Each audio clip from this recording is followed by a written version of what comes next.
CM doctor Mohan Yadav ने मंत्रालय में प्रेस वार्ता आयोजित कर सरकार के कामकाजों की जानकारी दी। सीएम ने कहा कि 6 महीने हमारी सरकार के पूरे हो चुके हैं। इन दिनों हम कुछ निर्णयों के साथ आगे बढ़ रहे हैं। 6 महीनों में 3 महीने में आचार संहिता लगी है। चुनाव के दौरान कोई भी घटना नहीं हुई जो लोकतंत्र को शर्मसार करे। हमारे प्रदेश को 6 मंत्रियों को नेतृत्व दिया है। सीएम मोहन यादव ने पीएम मोदी का आभार इसके अलावा कहा केन बेतवा अभियान शुरू किया है, इसके टेंडर जारी किए गए हैं। चंबल योजना एमपी और राजस्थान का 20 साल से उलझा मामला था जिसका निराकरण किया गया। एक बड़ी परियोजना शुरू की है जिससे मालवा ग्वालियर चंबल को फायदा होगा। 10,000 करोड़ की लागत से 60 उद्योग इकाइयों का शुभारंभ किया। 228 इकाइयों को 508 हेक्टेयर भूमि आवंटन पत्र जारी किया गया। सरकारी नौकरी के लिए चयनित 11,000 उम्मीदवारों को नियुक्ति पत्र सौंपे गए। अन्य उत्पादन के लिए रानी दुर्गावती योजना शुरू की गई। 1,000 प्रति क्विंटल रुपए विशेष प्रोत्साहन राशि दी जा रही है। कानून व्यवस्था के लिए सरकार निर्णय ले रही है। कोई भी घटना होने पर तुरंत कार्यवाही की जाएगी। मुझे इस बात की प्रसन्नता है कि लगभग 6 माह हमारी सरकार के गठन के बाद इस सरकार के गठन के साथ कुछ निर्णयों पर हम लोग आगे बढ़े थे। आप सबको मैं कुछ जानकारी देकर के आज की इस प्रेस वार्ता में चर्चा करूं, उसके पहले आप सबको नमस्कार भी करता हूं और उम्मीद करता हूं कि जिस प्रकार से आप सबके सहयोग से हमने 6 माह में, खासकर 3 माह में कुछ निर्णय किए थे। 3 माह आप सबकी जानकारी में आचार संहिता के दरमियान चले गए, लेकिन उसके बावजूद भी सीमित दायरे के अंदर जो शासन की व्यवस्था हो सकती है, लोकसभा का इतना बड़ा चुनाव कराना, और जैसे मैंने पहले भी कहा था कि ये हमारे लिए बहुत बड़ी चुनौती थी। लेकिन मैं आपका भी आभार मानता हूं, सभी इससे जुड़े हुए पक्षों का भी मानता हूं और विपक्षी दल के लोगों का भी मानता हूं कि सबके साथ मिलकर के चारों चरण के चुनाव में किसी भी जिले में ऐसी कोई घटना नहीं हुई जिससे हमारा ये लोकतंत्र का पावन पर्व कहीं कलंकित हो। मुझे इस बात का संतोष है। सभी पक्षों ने अपने अपने ढंग से चुनाव का प्रचार किया, अभियान चलाए, अलग अलग आयोजन हुए, लेकिन इनाल सब मिलकर के ये पूरा आयोजन शांतिपूर्वक, जो मध्य प्रदेश की पहचान है, उस प्रकार से ये अपना एक रूप लेके इसने अपना बेहतर परिणाम देकर के संतोष व्यक्त करते हुए, और एक और खास बात, यशस्वी प्रधानमंत्री को भी मैं धन्यवाद देता हूं कि हमारे अपने इस लोकसभा के अच्छे परिणाम के बाद उनने अच्छे से प्रतिनिधित्व दिया है। 6 मंत्री हमारे राज्य से बनाए हैं, इसमें 3 कैबिनेट और 3 राज्य मंत्री। छठा एल मुरुगन जो राज्यसभा कोटे से आते हैं, आप में से कई लोग जानते हैं, कई नहीं लिख पाए थे, तो मैंने इसलिए बार बार कोट किया।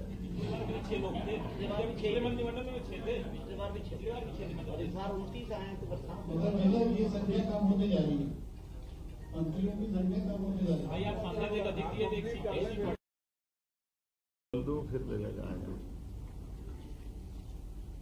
माननीय प्रधानमंत्री ने जैसा हमारे इस चुनाव के दरमियान कैंपेन किया था, और एमपी के मन मोदी, मोदी के मन में एमपी, हमने सबने भी उनकी भावना के हिसाब से अलग अलग काम को बहुत गति से बढ़ाया था। आपकी जानकारी के लिए बता दूं, केन बेतवा लिंक योजना के माध्यम से विश्व का पहला नदी जोड़ो अभियान अपने इस मध्य प्रदेश और यूपी की धरती से प्रारंभ होगा, और इसी में हमने 12,000 और 5,000 2 अलग अलग टेंडर इसके जारी भी कर दिए, और वो स्वीकृति की स्थिति में आ गए हैं। बड़ा बीच में फॉरेस्ट के लैंड का एक इशू था जिसके कारण से उलझा हुआ प्रकरण था, लेकिन फॉरेस्ट को दूसरी लैंड उपलब्ध करा करके हमने इसका ये जो बीच का संकट है उसको बाहर करने का प्रयास किया है। मुझे एक और बात जानकारी देते हुए आनंद है कि पार्वती कालीसिंध चंबल योजना, ये राजस्थान और मध्य प्रदेश के बीच 20 साल से उलझा मसला था। तत्कालीन जल शक्ति मंत्री श्रीमान गजेंद्र शेखावत जी की मौजूदगी में मध्य प्रदेश और राजस्थान के सीएम के साथ उनके अपने मंत्रीगण, हमारे मंत्रीगण और सबने मिलकर के 50-50% के आधार पर 35-35 हजार करोड़ के अलग अलग प्रकार से अपनी अपनी भूमि में इनके डेमो की श्रृंखला बनाते हुए ये एक बड़ा काम चालू किया, जो बड़ी परियोजना है पीकेसी के नाम से। इसका पूरा हमारा चंबल का, मालवा का, ये पश्चिमी मध्य प्रदेश का हिस्सा बहुत लाभान्वित होगा।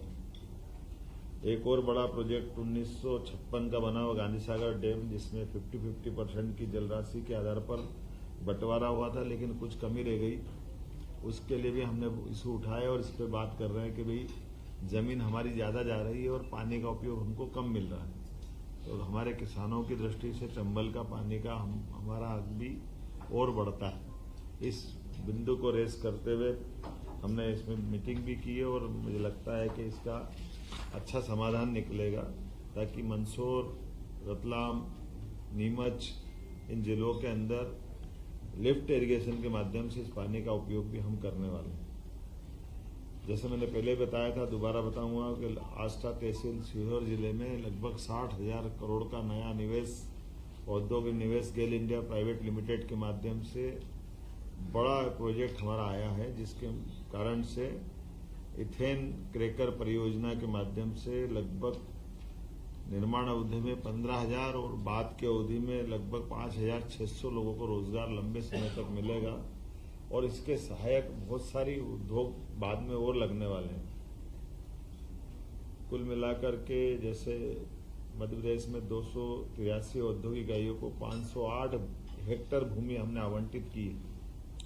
उज्जैन में मार्च माह में रीजनल इंडस्ट्री कॉन्क्लेव में ऐतिहासिक आयोजन किया, जिसमें 12,000 करोड़ से अधिक के ठोस प्रस्ताव हमारे बीच में आए और प्रदेश में 20,000 से ज्यादा लोगों को रोजगार मिलेगा।